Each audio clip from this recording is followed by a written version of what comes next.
On peut parler de logique, c'est que on a sous-estimé Xi Jinping. Et en fait, ce qu'il fait aujourd'hui, c'est la suite logique de ce qu'il fait depuis qu'il est arrivé à la tête de l'État et du parti en 2012.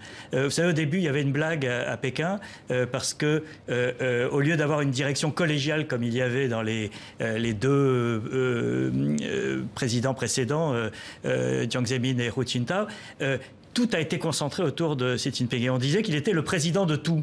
C'est-à-dire qu'il créait des comités qu'il présidait sur l'économie, sur la sécurité, sur la défense, sur les affaires internationales. Et donc tout ce pouvoir personnel, le culte de la personnalité, il l'a mis en place depuis 2012. Simplement, on n'a pas voulu le voir.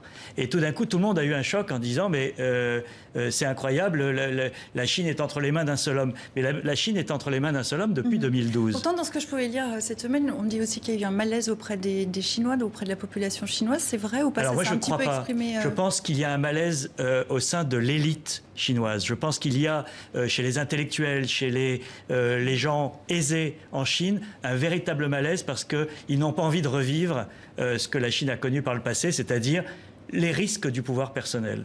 En revanche, dans la population, je pense qu'il n'y a pas véritablement de contestation parce que le pouvoir de Xi Jinping, et c'est un mystère qu'il faut éclaircir sur la Chine comme sur la Russie ou la Turquie ou la Hongrie.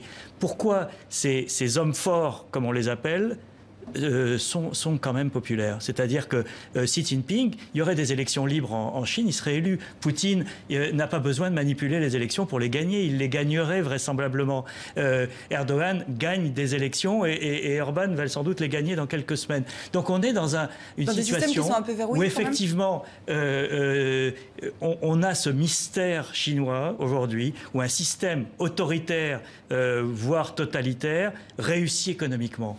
Et réussit surtout à sortir des centaines de millions de personnes de la misère. Et c'est là qu'il y a une nouveauté, je dirais presque en sciences politiques. C'est-à-dire qu'autrefois, un régime autoritaire ou totalitaire était inefficace économiquement. Aujourd'hui, on a le mélange des deux. C'est ça qui les rend redoutables.